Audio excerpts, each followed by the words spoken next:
odlukom radne grupe koja na republičkom nivou koordinira rad svih inspekcija, počev od januara ove godine naša komunalna inspekcija, znači mi nemamo policiju, ispravit ću, naša komunalna inspekcija kontroliše objekte za priređivanje igara, za zabavu igara na sreću, znači to su kockarnice, slot klubovi, i objekte za svečanosti, znači to su ove velike sale za svadbe, rođendane i tako dalje.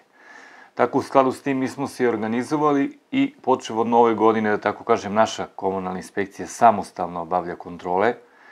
Kontrole se obavljaju, kažem, u ovim objektima i ono što i vidimo iz izveštaja koje svakodnevno šaljemo, negde od 20 do 22 objekta se u toku večeri obiđu. Mogu da kažem da od nove godine na ovamo nije bilo nepravilnosti što se tiče ovih objekata.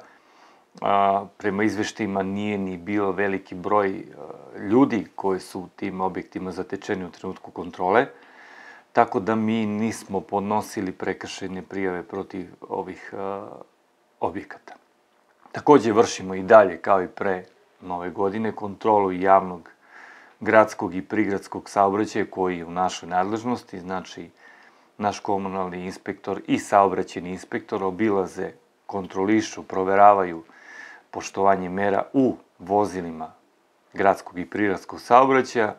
Imali smo prekršajne prijave za nenošenje maski i, kažem, opet, te kontrole su stalne, da ne kažem svakodnevne, i opet se apeluje da najpre osoblje, znači vozači moraju da nose maske, a takođe i putnici koji koriste gradski i prigradski saobraćaj. Tako da, kažem, ove kontrole se nastavljaju i dalje. Vidjet ćemo, ako radna grupa nešto izmeni, mi ćemo u skladu s tim da se prilagodimo i da kontrolišemo ono što se nama da u nadležnost, ali mislim da će ovako do kraja januara biti kako je sada. I ono što smo mi više puta isticali u izveštajima, a i na sastancima koje smo imali, je da mi stvarno, slušajući kolege iz drugih gradova koji su iznosili raznorazne probleme, stvarno inspekcija nije imala mantele ni jednu neprijatnost ili neki problem, ili u početku je uz nas bila i patrola MUP-a.